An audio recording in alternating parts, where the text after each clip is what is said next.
My sister bragged to everyone that I'd pay for everything for her friends. But I'm the owner, and she started crying when her card got declined and her friends had to split the $5,349 bill. There are moments in life when you realize the person who should have your back is actually your biggest enemy. For me, that moment came when my own sister, dripping with entitlement, walked into my restaurant, threatened my staff, and forced my hand for an incredibly expensive lesson she desperately needed to learn. It was a cold winter night in Portland, but inside Sinclair's reserve, the golden light spilled out, warm and inviting. I stood in my mezzanine office, a familiar sense of pride swelling in my chest as I watched the final moments of dinner service unfold below. The restaurant hummed with quiet conversations, the gentle clink of crystal, and the occasional burst of genuine laughter. I traced a finger down the column of numbers on tonight's receipts, doing the mental math. Not bad for a Wednesday in December. For years of blood, sweat, and tears, for years of renovations, of building a reputation from scratch, it was all finally paying off. My eyes drifted to the security monitor on my wall. Table 5 needed their check. The couple at table 12 looked ready for dessert. I was just reaching for the intercom to prompt the staff when my office door burst open. Chloe, one of my newer waitresses, stood there, cheeks flushed, wisps of blonde hair escaping her usually neat bun. She's only 21, hired just 3 weeks ago, but she'd proven remarkably composed. Until now. "Miss Victoria," she gasped, her voice breathy. "There's a group at the front demanding a table. They say they know you personally." I straightened, instantly alert. Description: 5 women. The one doing all the talking has blonde hair, a red dress, says she's family. My stomach tightened. I didn't even need to check the reservation book to know we were completely slammed tonight. I glanced back at the security monitor and zoomed in on the entrance. The camera caught a familiar blonde head, an exaggerated hand gesture, the flash of a red designer dress. "That's my sister," I said, my voice carefully neutral, though my heart was pounding. Chloe's shoulders dropped slightly. "Should I find them a table? They're really making quite a scene." "No," I told her, my voice firm. "Tell them we're fully booked tonight, just like any other walk-in. If they cause problems, tell them you can check if I can arrange something. But make it absolutely clear we have no availability." Chloe nodded and turned to leave, then hesitated. The blonde woman. "Your sister. She's being rather insistent." "I'm sure she is," I forced a small, tight smile. "Just handle it like any other difficult guest." As she left, I zoomed back in on the front entrance. There was Arya, my sister, hip-cocked, flipping her long blonde hair over her shoulder. Even without audio, I could tell she was speaking too loudly by the way nearby guests turned their heads, annoyance etched on their faces. I cranked up the monitor's volume. "We're close personal friends with the owner," Arya announced, clearly intending for the entire waiting area to hear. Victoria would be horrified to know we're being kept waiting. I watched Chloe approach, her professional smile firmly in place. "I'm sorry, ma'am, but as I mentioned, all our tables are reserved tonight." Arya's face hardened. "Do you know who I am? I can get you fired in a heartbeat." Then one of her friends, a brunette in a too tight black dress, sneered, "Is this like your career high? Waitressing while in college?" She looked Chloe up and down, dripping with disdain. How adorable. The memory hit me like a physical blow, a sharp, cold jab to the gut. My 16th birthday. Grandma and Grandpa had closed the diner early, back when it was still the family spot, just to celebrate me. Arya, just 14, but already weaponizing her beauty and entitlement, had deliberately knocked my cake to the floor when all the attention wasn't on her. "You're just the help," she'd hissed when I confronted her later. "That's all you'll ever be." 2 years after that, Grandma and Grandpa were gone. Our parents had moved to Arizona, leaving the struggling diner to me while they poured money into Arya's college fund, money she mostly blew on spring break trips and sorority fees. I'd spent 4 grueling years renovating this place, transforming it, pouring my soul into honoring my grandparents' legacy. Meanwhile, Arya drifted through life on charm and our parents' endless generosity. And now? Now she was in my restaurant, threatening my staff. My hand flew to the intercom button. "Chloe, this is Victoria." Seat the party at VIP table 9. I paused, then added, and be sure to get a credit card and ID from Miss Sinclair to hold the reservation. I watched Chloe's subtle surprise on the monitor. Table 9 is our premium spot, the one usually reserved weeks in advance. It's the table with no prices on the menu, because the people who sit there don't need to ask what anything costs. Arya squealed in triumph when Chloe delivered my message. Her friends gathered their designer bags, shooting smug, superior looks at the other waiting guests. I picked up the kitchen phone.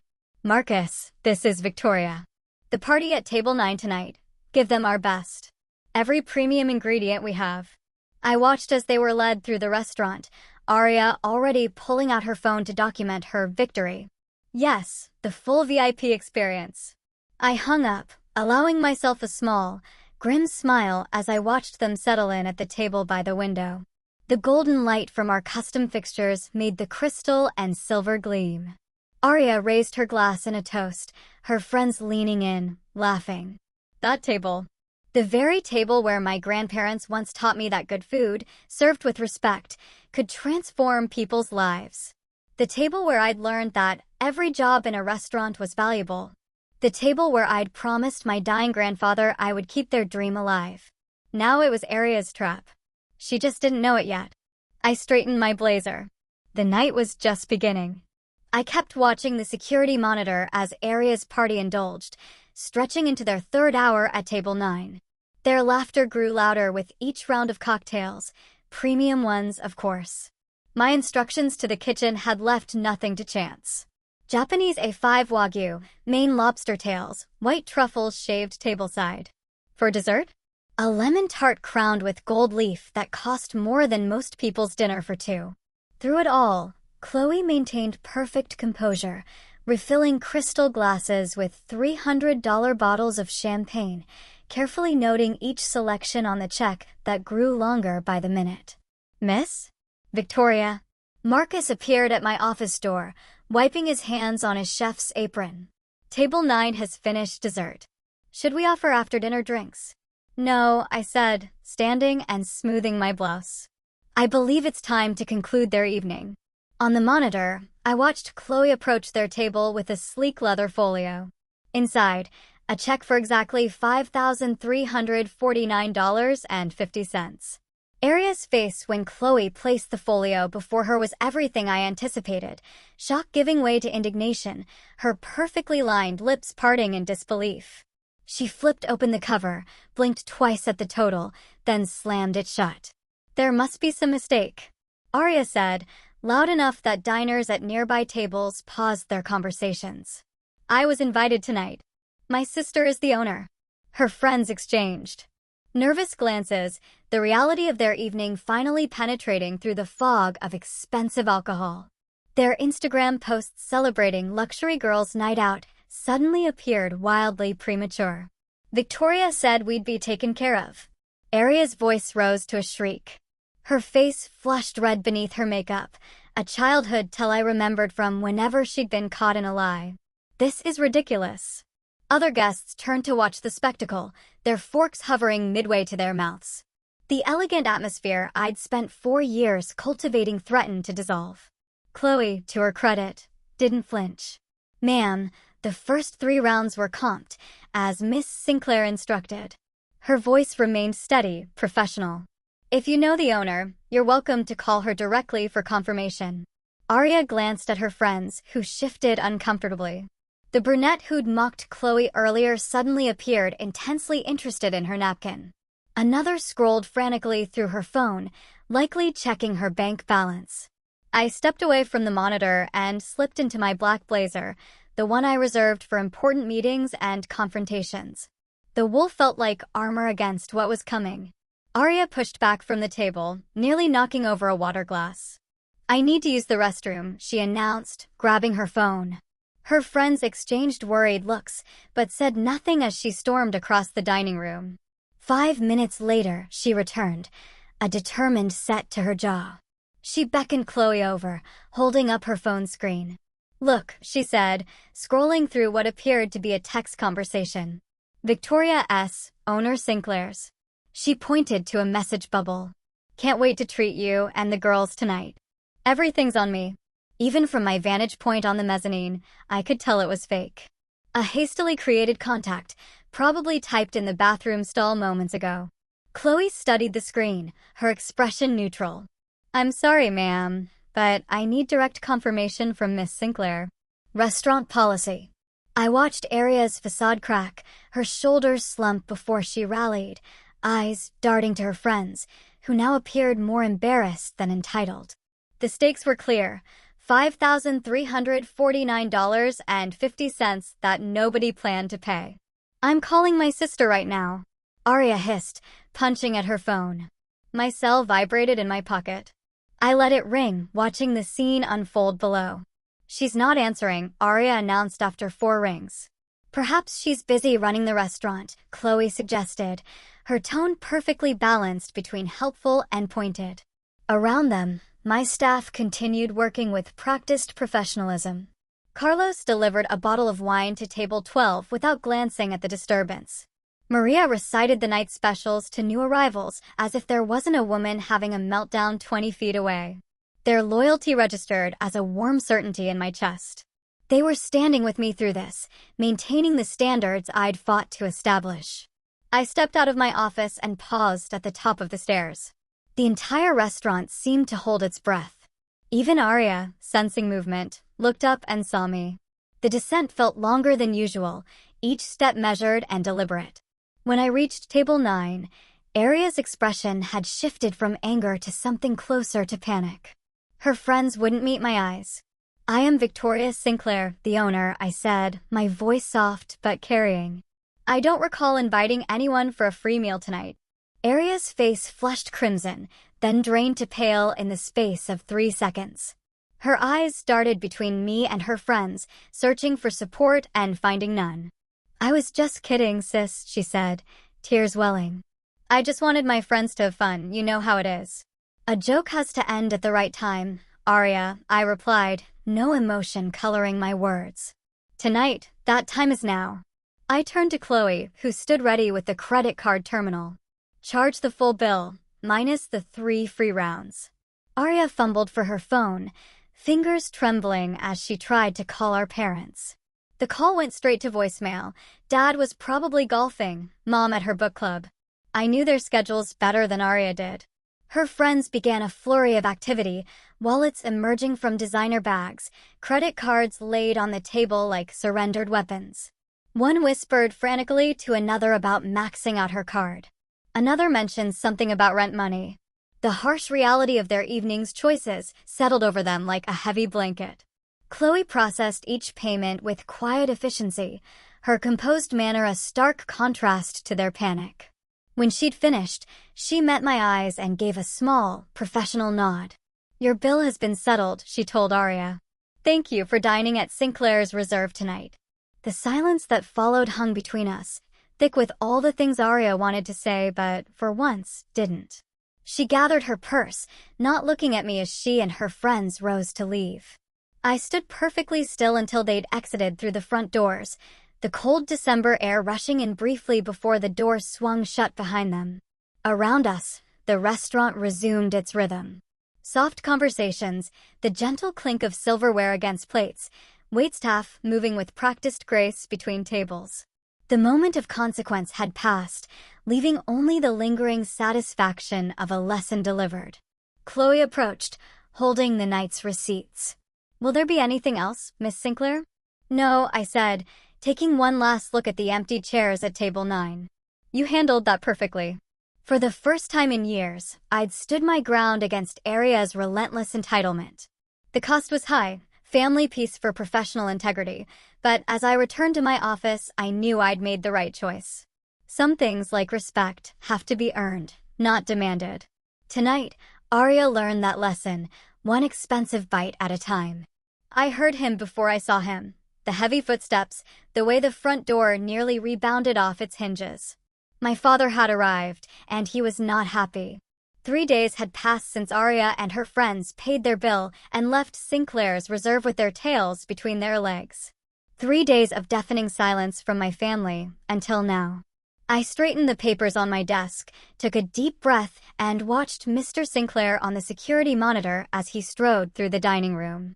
Several lunch patrons glanced up from their meals, sensing the storm brewing in his rigid shoulders and clenched jaw. Chloe, ever professional, intercepted him near the stairs to my office. "Sir, do you have a reservation?" "I'm here to see my daughter," he growled, not even looking at her. "Victoria." I exited my office and stood at the mezzanine railing. "Dad, I'm in the middle of lunch service." "Now, Victoria." His voice carried through the restaurant like thunder. With a slight nod to Chloe, I descended the stairs and led him to a private corner table. Before I could even sit down, his hand slammed against the polished mahogany surface, rattling the silverware. "What the hell were you thinking?" His face flushed crimson beneath his silver hair. "Publicly humiliating your sister? Forcing her to pay for a meal that cost more than most people's monthly rent." I kept my voice level. "I didn't force Arya to do anything. She came here uninvited, claimed she was my guest, threatened my staff, and ordered the most expensive items on our menu. She's your sister." His voice dropped to a harsh whisper, conscious of the diners nearby despite his anger. "Family looks out for family, Victoria. You don't expose them to ridicule." "And what about my staff?" I shot back, a fire igniting inside me. "Don't they deserve protection from Arya's tantrums? From her threats to get them fired?" Dad waved his hand dismissively. "They work in service. They deal with difficult customers all the time. They work for me," I corrected him, my voice firm. "And no one, family included, gets to abuse them. This isn't about your waitress. This is about loyalty. Your sister was mortified. Her friends had to help cover that outrageous bill. You've damaged her reputation." I sat silently for a moment, weighing my next move. Then I stood. "Come with me." Without waiting to see if he followed, I climbed the stairs back to my office. I heard his hesitant footsteps behind me. Once inside, I closed the door and opened my laptop. "What's this?" he asked, his anger momentarily replaced by confusion. "Evidence," I said simply, turning the screen toward him. I pressed play on the security footage. The high-definition video showed Arya and her friends entering the restaurant. The crystal-clear audio captured every single word. "We're close friends with the owner." Arya's voice rang out. I advanced the footage to their interaction with Chloe. "Do you know who I am? I can get you fired in a heartbeat." Arya's face twisted with contempt. "Is this, like, your career high? Waitressing while in college? How adorable." Her friend's snide remark sounded even more vicious through the speakers. I skipped ahead to their meal, Arya ordering another round of cocktails, loudly proclaiming they should go all out because my sister's paying. The entire table laughed as they added more items to their order, commenting on the insane prices they wouldn't have to worry about. Then the moment when the check arrived. Arya's shock. Her flushed face as she fumbled through excuses. The phone she held up with a fake chat screen open, claiming I had invited her.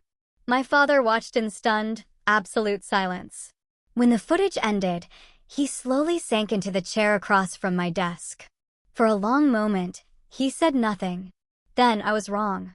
The admission hung in the air between us, heavy and unexpected. I waited. "I was wrong," he continued, his voice rougher now, thick with something I hadn't heard in years, regret. "Not just about this night. I was wrong to let my youngest think she could solve everything with her mouth and connections." I closed the laptop gently. "This isn't about punishing Arya, Dad. It's about consequences. She's 24 years old. It's time she understood that actions have repercussions." He nodded slowly, running a hand through his silver hair. "Your grandparents would be proud of what you've built here, Victoria. I see that now." Through the window of my office door, I spotted Arya hovering at the top of the stairs.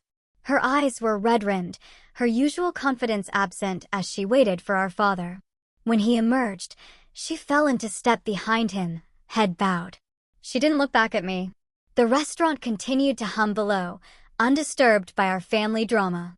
My staff had maintained absolute professionalism throughout the confrontation. Regular customers remained happily unaware of what had transpired. Chloe caught my eye from across the dining room and gave a subtle nod of respect. I hadn't asked them to take sides. I'd simply ask them to uphold standards. Our standards. And they'd done so with remarkable grace. Over the following weeks, the restaurant thrived despite the family turbulence. Holiday reservations filled our books. Regular customers returned for their favorite dishes. New patrons, drawn by our growing reputation, became regulars themselves. New Year's Eve arrived with a flurry of black ties and sequin dresses. From my office window, I looked down at the buzzing dining room, my gaze settling on table 9. Tonight it hosted a celebrity chef and his family, laughing over champagne and caviar. No drama, no entitlement, just appreciation for the experience we'd created. I turned to the wall behind my desk where I'd hung a simple black frame. Inside was the receipt for $5,349.50, preserved like a battle scar. Beneath it, in my handwriting, was a little reminder: no job is beneath anyone. Only a person lacks respect. A quiet smile crossed my face. The lesson was expensive for Arya, but necessary.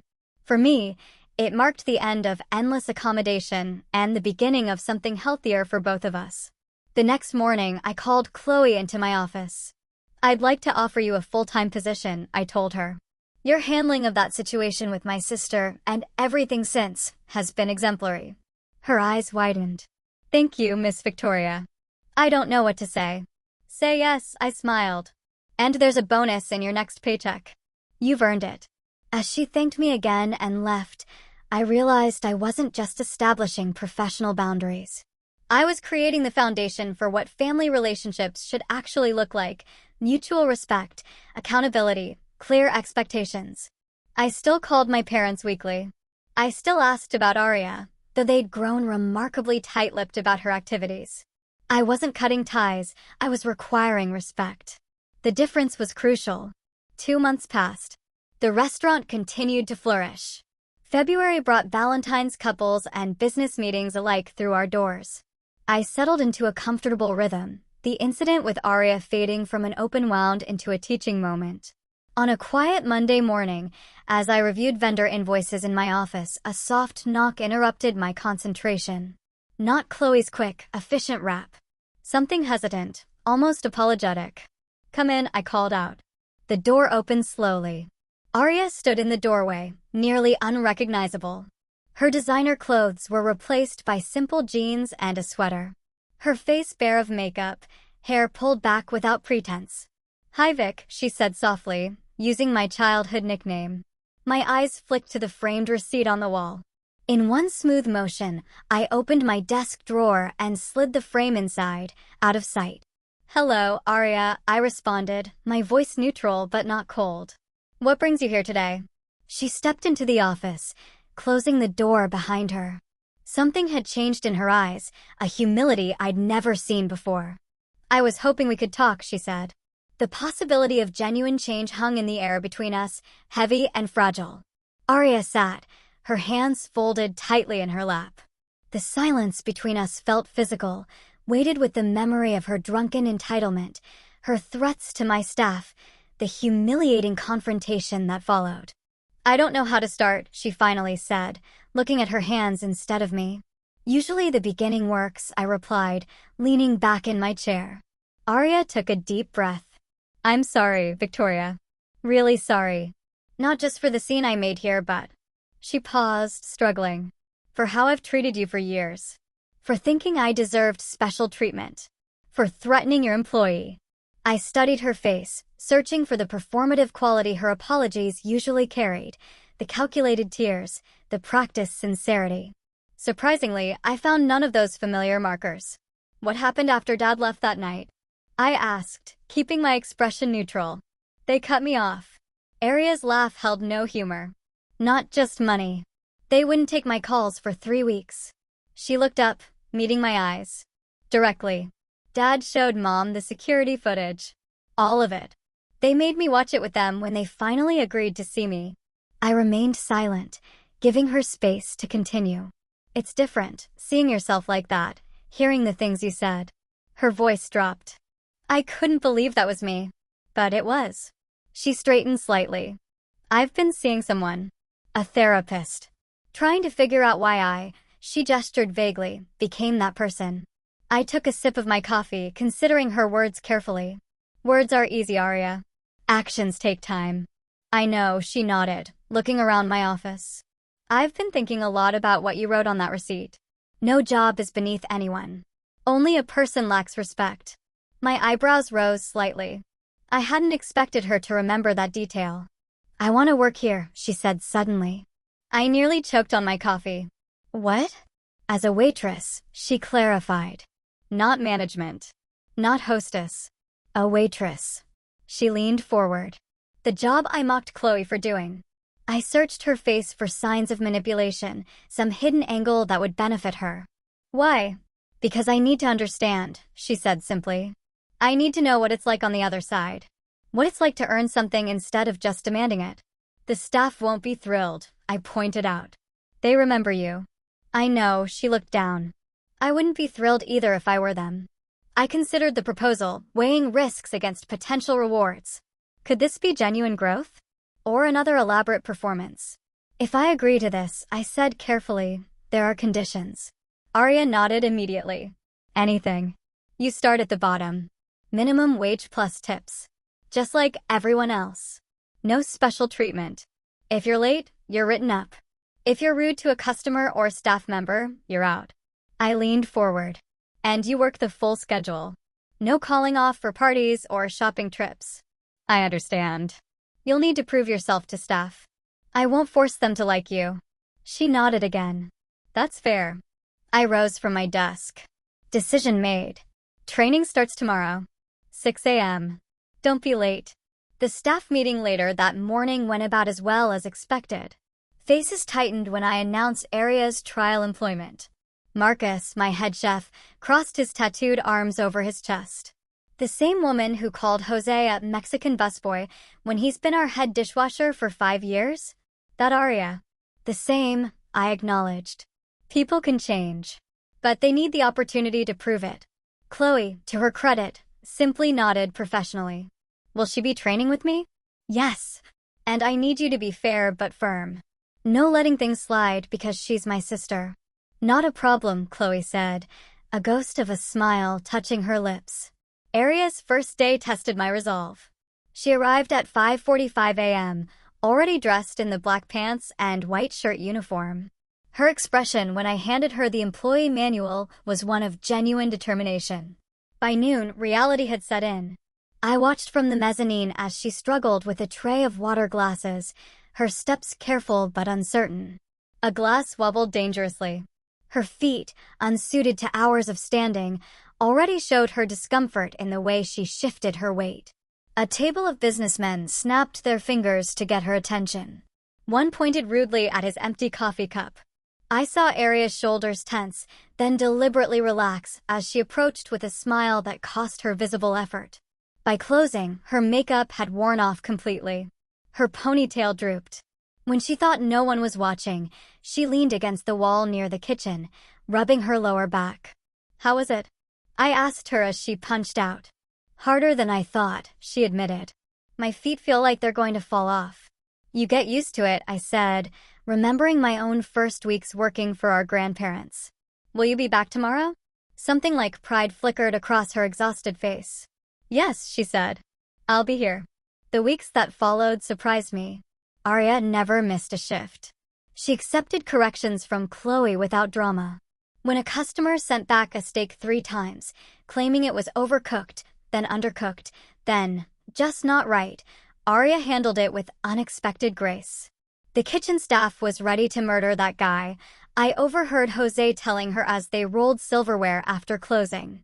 How did you stay so calm? Arya shrugged. I used to be that customer. Worse, actually. She looked embarrassed. I'm trying to be better. A month into her employment, I noticed something significant. She was learning the names of our regulars. Mr. Petrowski, the retired teacher who came in every Tuesday for the pot roast special. The Hendersons, who celebrated their anniversary with us each month. Mrs. Carlyle, who always wanted extra lemons for her water. How's the experiment going?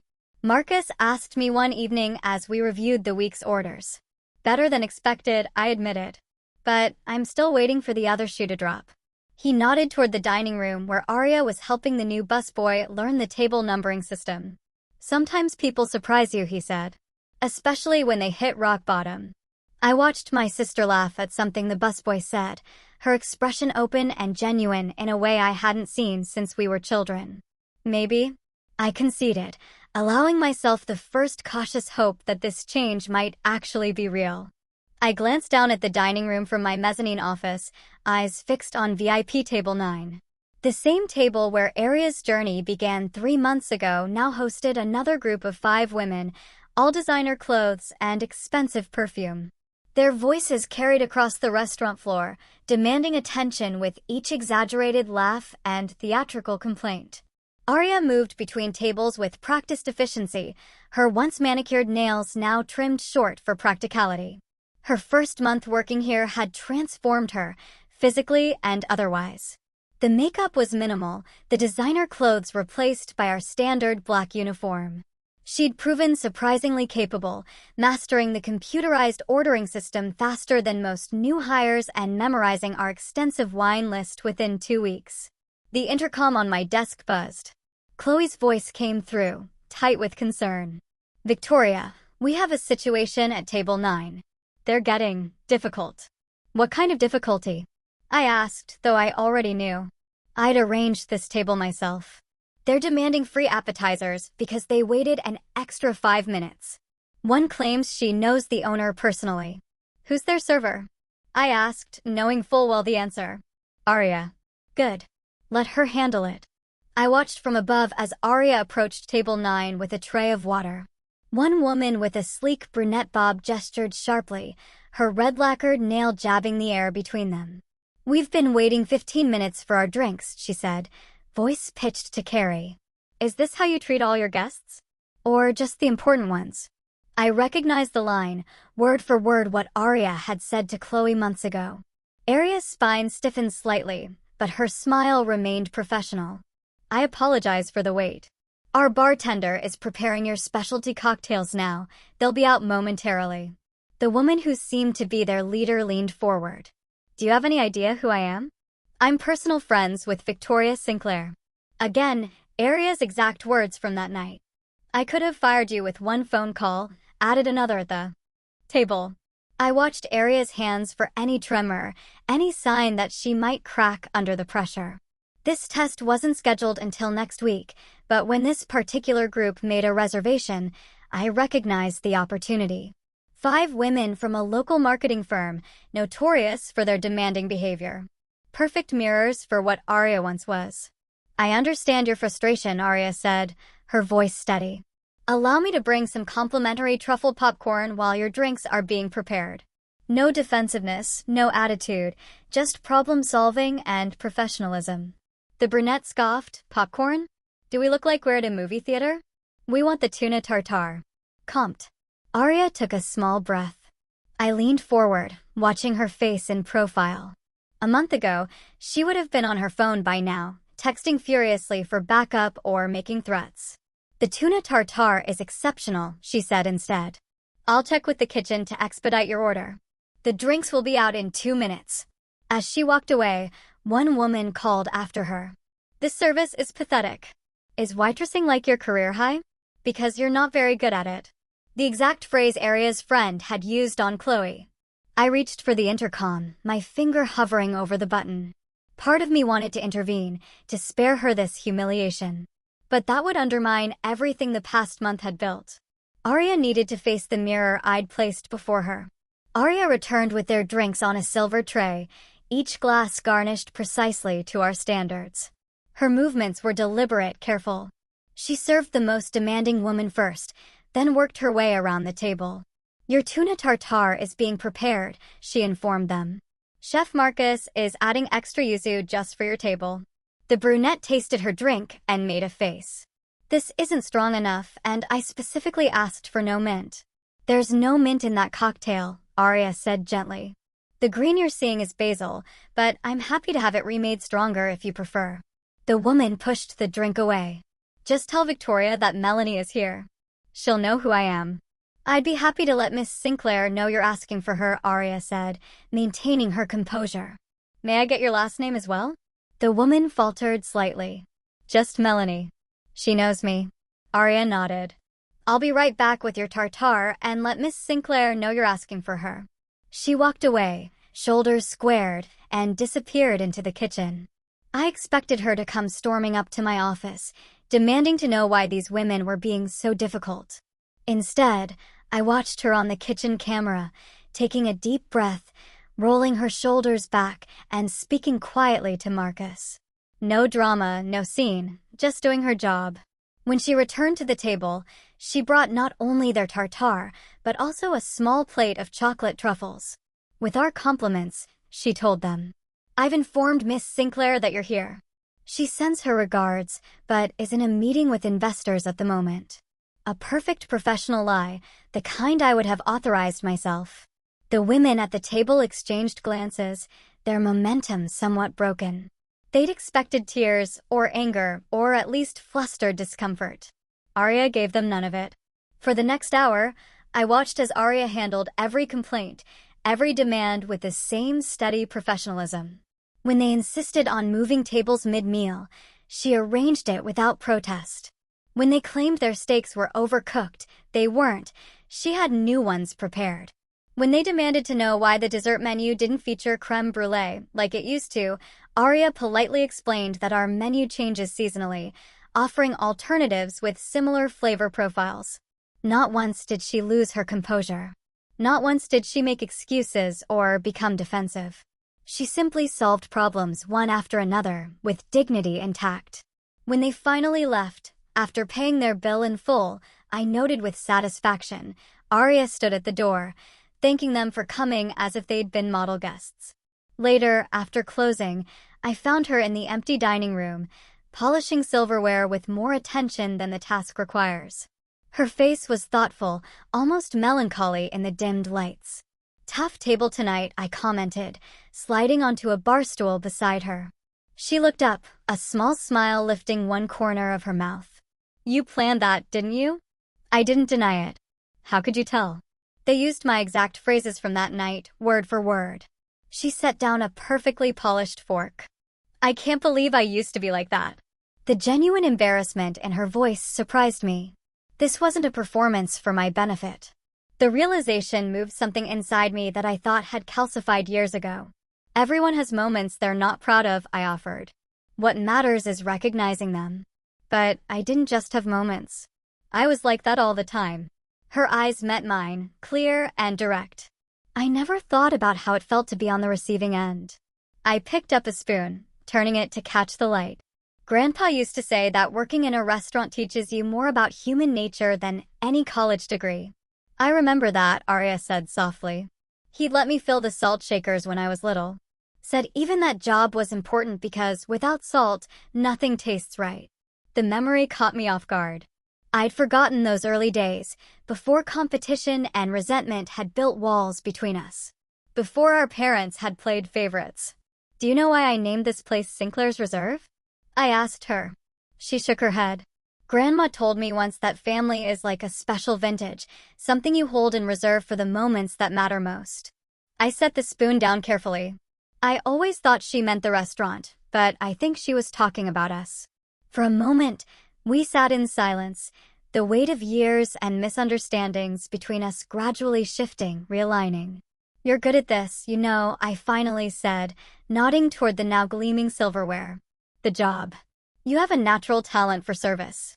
I don't know about talent, she replied, but I'm learning to respect it. That's enough to start with.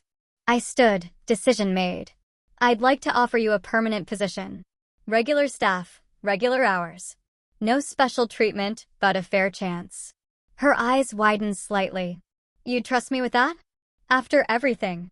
I'm trusting the person you're becoming, not the one you were. I extended my hand, a formal gesture for a formal moment. The job is yours if you want it. She took my hand, her grip firm. Thank you. I mean it this time. As we locked up for the night, Arya paused by table 9, running her fingers lightly across its polished surface. I have some ideas, she said hesitantly, for reaching younger clientele. Nothing that would change what Sinclair's is, just expanding its reach. I'm listening, I told her, genuinely curious. And for the first time in years, I truly was. The Friday night dinner rush at Sinclair's Reserve pulsed with energy beneath me. From my mezzanine office, I watched the dance of servers, weaving between tables, the flash of white plates, the sparkle of crystal catching the light. 6 months since Arya started working here, and tonight the restaurant breathed with an easy rhythm I'd never felt before. I ran my finger down tonight's receipts, tallying our best weekend numbers yet. My eyes drifted to the security monitor where Arya glided between tables, her practice movements efficient and graceful. She laughed at something an elderly regular said, her smile genuine. The transformation still caught me off guard sometimes. Marcus appeared at my office door, a dish towel slung over his shoulder. "Victoria, we just sold out of the special, 5th Friday in a row." "That's because your halibut is worth every penny," I said. He leaned against the door frame. "You know what Chloe said earlier? That it's nice coming to work now." His eyes flicked toward the monitor showing Arya. Everyone's noticed the difference. When he left, I zoomed the camera in on table 9, our VIP spot. A well-dressed couple sat there, the man gesturing emphatically while the woman's face tightened with displeasure. I recognized the signs of a complaint brewing. Arya approached their table, notepad in hand, shoulders relaxed, but spine straight. I couldn't hear their exchange, but I watched the man's finger jabbing toward his plate, his wife's dismissive hand wave. 6 months ago, this scene would have knotted my stomach. Now I simply observed as Arya nodded, maintained eye contact, offered solutions. No drama, no entitlement, just professional problem-solving. The couple's rigid postures gradually softened. My phone buzzes. A text from Dad. "Just parked. Mom's with me." I found them in the main dining room 20 minutes later. Mom kissed my cheek while Dad surveyed the packed restaurant, pride evident in his eyes. "Where's your sister?" he asked, then spotted her delivering desserts to a corner table. "Look at her. Who would have thought?" "You, Victoria, thought," Mom said quietly, a knowing smile playing on her lips. "You knew exactly what Arya needed." Dad squeezed my shoulder. "You were right. I should have set better boundaries years ago." The admission still felt new. Fragile. "You've done what I couldn't." Later, after closing, I found Arya counting her tips at the bar. The rest of the staff had gone home. "Good night?" I asked, sliding onto the stool beside her. $312. She stacked the bills neatly. "And only one difficult table." I saw. "You handled them perfectly." She smiled. "Remember that first night? When I came in with my friends?" I opened my desk drawer and pulled out the framed receipt. $5,349.50 in elegant black numbers. My handwritten note below, "No job is beneath anyone. Only a person lacks respect." Arya traced the frame's edge. "God, I was awful. You were who we let you be." She laughed suddenly. "We should hang this in the break room. For the new hires." "Really?" "Sure. But keep it where only staff can see it." She grinned. "As our family lesson." I considered this, then walked to the office safe and spun the combination. "Maybe we don't need this reminder anymore," I said, placing the frame inside and closing the door. "I think we've both learned it." We stood at the mezzanine railing, looking down at the empty restaurant. The tables gleamed in the dim light, chairs neatly tucked, everything prepared for tomorrow. "Sinclair's Reserve?" Arya said softly. "Grandpa would be proud." For the first time, I knew it was truly ours. Not just mine, not just a legacy I was protecting from her, but something we were building together. The knowledge settled in my chest, warm and certain as the light spilled from our windows onto the Portland street below.